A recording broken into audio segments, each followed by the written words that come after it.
نحمدہ ونصلی علی رسولہ الکریم اما بعد فاعوذ باللہ من الشیطان الرجیم بسم اللہ الرحمن الرحیم سبحان اللہ وبحمدہ عدد خلقہ ورضا نفسہ وزنۃ عرشہ ومداد کلماتہ رب اشرح لی صدری ویسر لی امری واحلل عقدۃ من لسانی یفقہوا قولی آمین یا الہی آمین۔ السلام علیکم ورحمۃ اللہ وبرکاتہ۔ امید کرتی ہوں کہ آپ سب خیریت سے ہوں گے۔ آج جو انشاءاللہ ہم سورہ شروع کریں گے وہ ہے سورہ سجدہ۔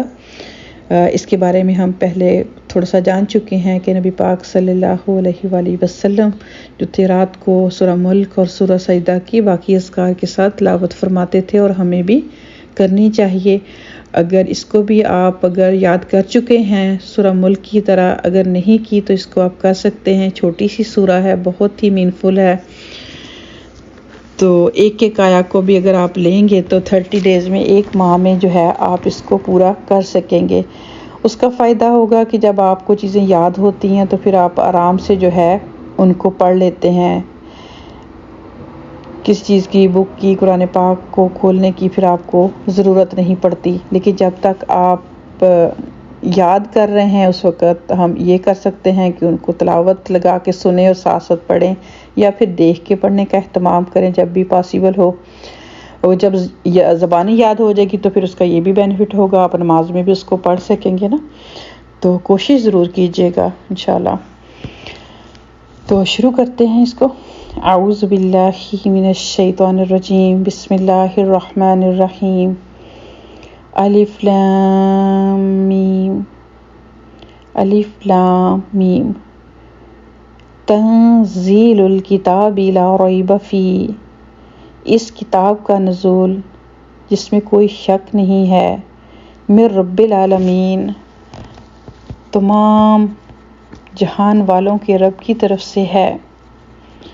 ام کیا، یقولون افطرا، وہ یہ کہتے ہیں کہ اس شخص نے اسے خود ہی گھڑ لیا ہے، بلکہ هو الحق من ربک، یہ تو حق ہے آپ کے پروردگار کی طرف سے، لتنذر، تاکہ آپ ڈرائیں، قوم ما اتاہم من نذیر من قبلک لعلہم یہتدون، تاکہ آپ اس قوم کو ڈرائیں جن کے پاس کوئی ڈرانے والا آپ سے پہلے نہیں آیا، تاکہ وہ ہدایت پا جائیں۔ تو یہاں آغاز میں ہی اللہ سبحانہ و تعالیٰ، جسے ہم جانتے ہیں کہ پورے قرآن میں ہی انکار کرنے والوں کا ایک ہی سٹائل تھا کہ یہ تو خود سے انہوں نے گھڑ لیا ہے۔ شروع سے لے کے درمیان میں ہر حصے میں قرآن پاک کے آپ یہ پڑھیں گے کہ وہ نہ جنہوں نے بات مانی تھی تو انہوں نے کہا یہ تو رب کی طرف سے ہے ہی نہیں، نعوذ باللہ استغفر اللہ، یہ تو نبی پاک صلی اللہ علیہ وآلہ وسلم نے خود سے گھڑ لیا ہے۔ کبھی شاعر کہا، کبھی مجنون کہا، طرح طرح کے القاب دیے۔ تو اللہ سبحانہ و تعالیٰ یہاں پر کلیئر فرماتے ہیں کہ یہ تو اس پروردگار کی طرف سے ہے جو کہ سارے جہانوں کا رب ہے، ایسا بالکل بھی نہیں ہے۔ اور اس کو نازل کرنے کا مقصد یہ ہے کیونکہ درمیان میں عیسیٰ بن مریم اور نبی پاک صلی اللہ علیہ وآلہ وسلم کے آنے میں جو درمیان میں ٹائم تھا تو کافی سارا جو تھا بگاڑ آ چکا تھا لوگوں میں، تو اس کو دور کرنے کے لیے بہت زیادہ تھی نبی پاک صلی اللہ علیہ وسلم کو کوشش بھی کرنی پڑی، بہت ساری تکالیف کا بھی سامنا کرنا پڑا، لیکن جنہوں نے نہیں ماننا تھا نہیں مانا، جنہوں نے ماننا تھا پہلے ہی سٹیپ میں مان گئے، حق کو پہچان گئے۔ تو اللہ سبحانہ و تعالیٰ یہاں پر یہی فرماتے ہیں آیا نمبر 3 میں کہ یہ جو اتنا زیادہ جو درمیان میں وقفہ آیا،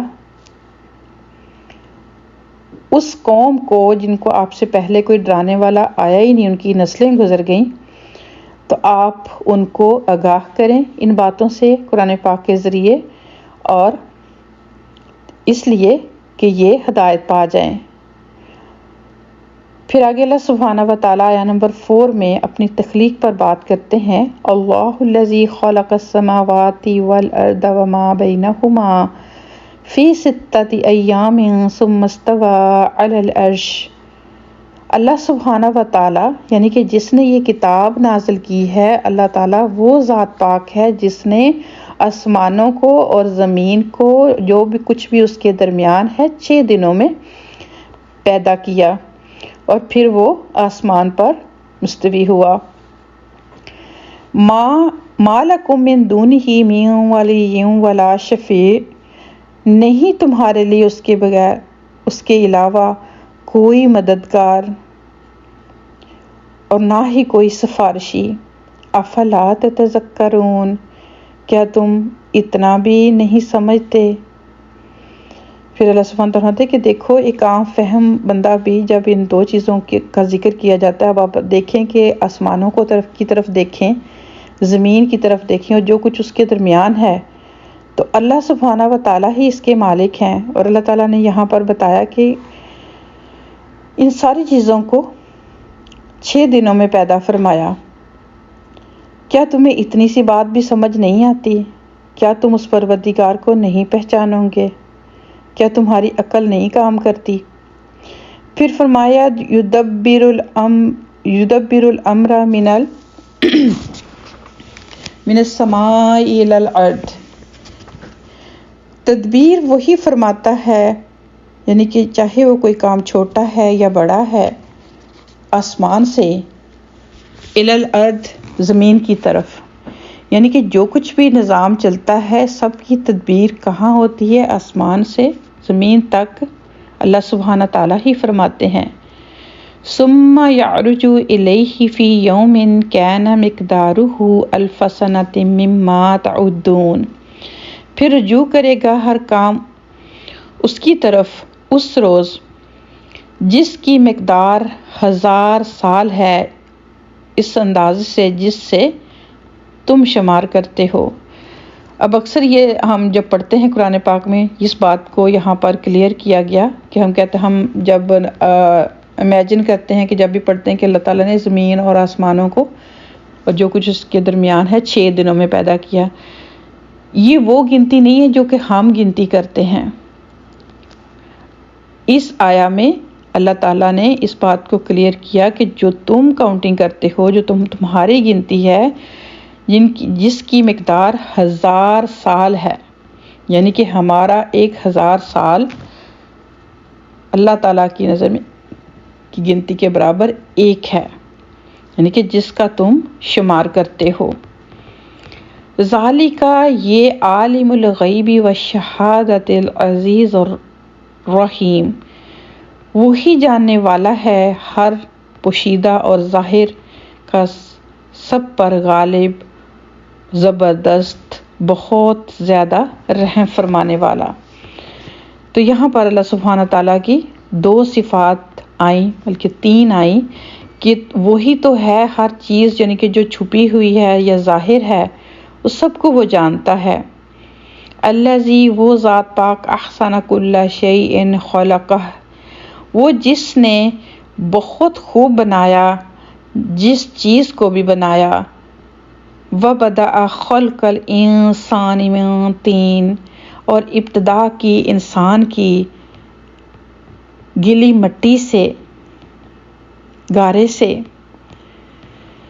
پھر اللہ سبحانہ تعالیٰ فرماتے ہیں کہ تم کیا بات کرتے ہو، یعنی کہ ساری باتوں کا جواب دیا گیا کہ وہ ذات پاک ہو جس نے، تم دیکھو تو صحیح، پوری کائنات کو دیکھو، پھر انسان اپنی تخلیق کو دیکھے کہ اس نے جس چیز کو بنایا کتنا خوبصورت بنایا۔ کیا کوئی ایسا کر سکتا ہے؟ کیا تمہیں عقل نہیں ہے؟ کیا تم ان ساری چیزوں کے ذریعے اپنے پروردگار تک نہیں پہنچ سکتے؟ کیا اس کو تم نہیں پہچان سکتے؟ اس کائنات میں اس کی نشانیاں بھری پڑی ہیں، کیا تمہارے پاس وہ آنکھ نہیں ہے، وہ دل نہیں ہے جس سے تم اس تک پہنچ سکو، اس کو پہچان سکو، اور تمہیں یقین آ سکے کہ یہ جو کلام ہے یہ کسی انسان کا نہیں ہے، یہ اس پروردگار کا ہے جس نے سب کچھ بنایا اور خوب بنایا۔ پھر آگے اللہ سبحانہ و تعالیٰ اسی کے حصے میں انسان کی بات کرتے کہ اے انسان، آج جو تو اتنا اکڑو بن گیا ہے، جھگڑالو بن گیا ہے، اپنے آپ کو بڑی چیز سمجھنے لگا ہے، تو دیکھ تو صحیح کہ تیری تخلیق کیسے ہوئی تھی، ایک بدبودار مٹی سے، گارے سے۔ پھر فرمایا ثم پھر جعل نسلہ،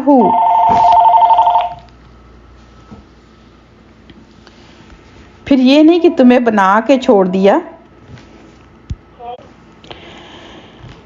تو پھر تمہاری تخلیق کے بعد ثم جعل نسلہ من سلالۃ من ماء مہین، پھر پیدا کیا اس کی نسل کو، یعنی کہ انسان کی نسل کو، ایک جوہر سے، یعنی حقیر سے پانی کے سے۔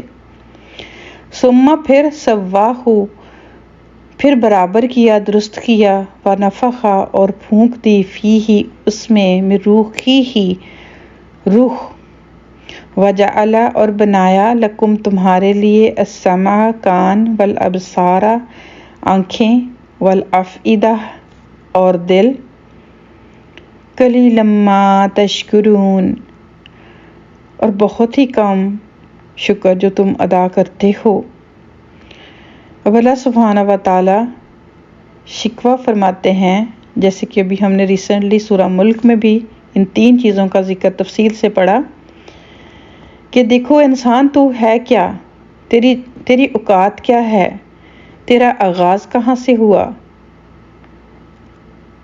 اور تمہیں کتنی عزت دی گئی، تمہیں اللہ سبحانہ و تعالیٰ نے خوبصورت بنایا، تمہاری شکل خوبصورت بنائی، پھر تمہارے اندر روح پھونکی، پھر تمہیں کان دیے جس سے تم سن سکو حق کو، پھر تمہیں آنکھیں دیں جن سے تم حق کو دیکھ سکو، پھر تمہیں دل دیا۔ ان ساری چیزوں کو پانے کے بعد تم بہت کم شکر ادا کرتے ہو۔ کیا کہتا ہے انسان ساری چیزوں کو پانے کے بعد؟ وقالو اور وہ کہنے لگے، اذا کیا جب دللنا گم ہو جائیں گے ہم، فی الارض زمین میں، انا تو کیا بے شک ہم، لفی البتہ میں، خلق جدید نئی طریقے سے پیدا کیے جائیں گے، بلکہ ہم وہ بلقاء ربہم کافرون، تو وہ انسان کہنے لگتے ہیں کہ یہ کیا، کہ ایسا کیسے ہوگا کہ جب ہم مر کھپ جائیں گے، مٹی سے مٹی مل جائے گی، ہڈیاں بسیدہ ہو جائیں گی، یعنی کہ ڈفرینٹ طریقے سے انکار کرتا ہے کہ ایسا کرنا، یہ شخص جو ہے یعنی کہ نبی پاک صلی اللہ علیہ وسلم کہتے ہیں کہ تم جب مر جاؤ گے تو تمہاری زندگی کا اینڈ نہیں ہوگا، تمہیں قبروں سے اٹھایا جائے گا، تمہارا حساب کتاب ہوگا، تمہیں اللہ تعالیٰ کو جواب دینا ہوگا۔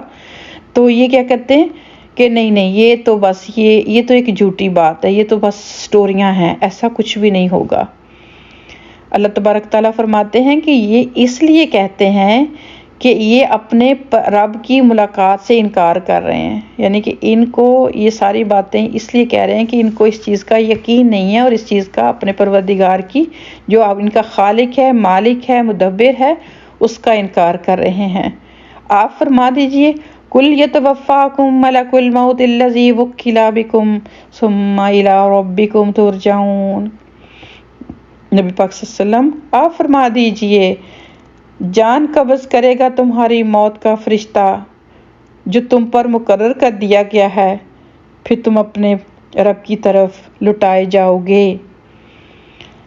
تو یعنی اگر تم مانو یا نہ مانو، انکار کرو، اس سے کوئی فرق نہیں پڑتا، موت کا فرشتہ تو تم پر مقرر ہے، جب تمہارا وقت ختم ہو جائے گا وہ تمہاری روح قبض کر لے گا، اور پھر تمہیں تمہارے پروردگار کی ہی طرف لٹایا جائے گا، پھر تمہارے ساتھ معاملہ کیا جائے گا کہ تم کیا کر کے آئے، کتنی نافرمانیاں کر کے آئے، کتنے اچھے کام کر کے آئے، پھر تمہارے ساتھ حساب کتاب ہوگا۔ تو پھر آگے انشاءاللہ ہم کنٹینیو کریں گے، مزید جانیں گے کہ کیا حال ہوگا ان کا اس وقت جو انکار کریں گے۔ اللہ سبحانہ تعالیٰ سے دعا ہے کہ اللہ تعالیٰ ہمارے علم کے ساتھ ساتھ ہمارے عمل میں بھی برکت عطا فرمائے۔ جلد ہی انشاءاللہ نیکسٹ آیا نمبر 12 سے ہم شروع کریں گے دوسرا لیکچر۔ اپنا بہت خیال رکھیے گا۔ دعاؤں میں یاد رکھیے گا۔ السلام علیکم ورحمۃ اللہ وبرکاتہ۔